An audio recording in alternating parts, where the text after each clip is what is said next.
By helping my patients with many nutritional and lifestyle questions, I've learned that one of the biggest challenges in this area is to get through and past the variety of myths and misinformation that pervades our natural health industry and as well as influenced by the pharmaceutical and drug industry. The biggest myth that we confront is the cholesterol myth. Now, as Dr. Ron Rosedale has said, using the same conventional medical thinking that is being used for cholesterol would lead one to believe that doctors should reduce the risk of Alzheimer's disease by taking out everybody's brain. So the essence of the cholesterol myth says that it's high cholesterol levels which cause heart disease and other related conditions, and so therefore the dietary intake of cholesterol should be kept to an absolute minimum. The fact of the matter is that cholesterol is not really a harmful agent. It's actually essential for the production of every cell membrane in our body. It also provides other essential health functions, such as the production of hormones, vitamin D, as well as the digestion of fat. Now, cholesterol does not cause heart disease or arterial plaque. It is actually produced by the liver as the repair agent for such damaged, inflamed cells in these conditions. In other words, the idea of cause and effect has been reversed in conventional medical thinking about cholesterol. Now, even if cholesterol were the health problem it is supposed to be, dietary intake of cholesterol contributes very little to our cholesterol levels. Our liver produces most of the cholesterol in our system. In fact, low cholesterol levels are a cause of serious health issues to be concerned about, much more than high levels supposedly are. Heart disease is not caused by cholesterol, but rather by a high glycemic diet, which is produced by the consumption of simple carbohydrates and sugars. Cholesterol is produced by the liver and works to repair arterial inflammation and cell damage caused by such a high glycemic diet. Now, one of the biggest questions is, what about the supposedly good and bad cholesterol, the HDLs and LDLs?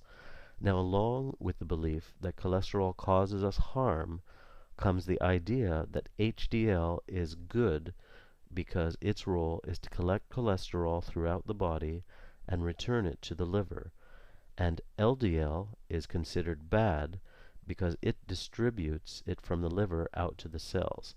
In other words, the reality is that the HDL and LDLs are just part of a natural recycling system throughout our body. Each one has a certain job in terms of transportation, bringing the cholesterol that's necessary out to the cells that need repair, and then afterwards bringing them back to the liver to recycle and reuse them yet again.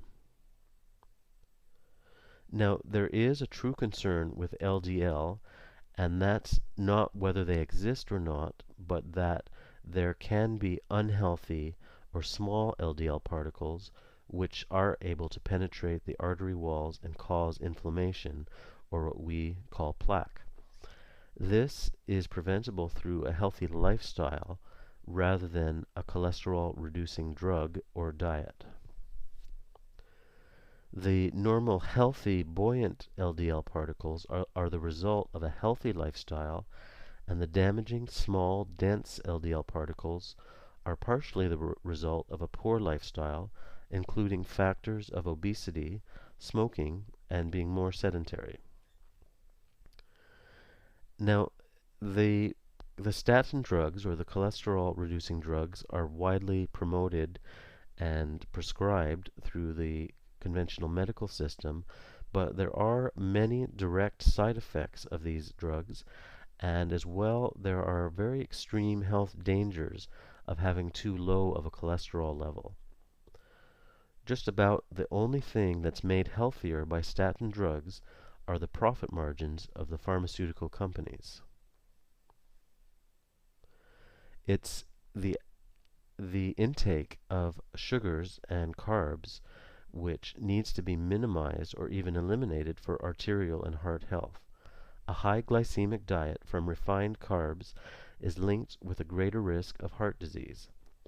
It is insulin and leptin resistance which are significant factors contributing to heart and vascular disease, and not high cholesterol. There are many health benefits to including healthy cholesterol foods such as eggs and other animal proteins, as well as a range of healthy oils in the diet, such as olive, flax, and fish oils. So please do your good amount of research before you jump on the whole cholesterol bandwagon and start eliminating all sorts of actually healthy foods from your diet.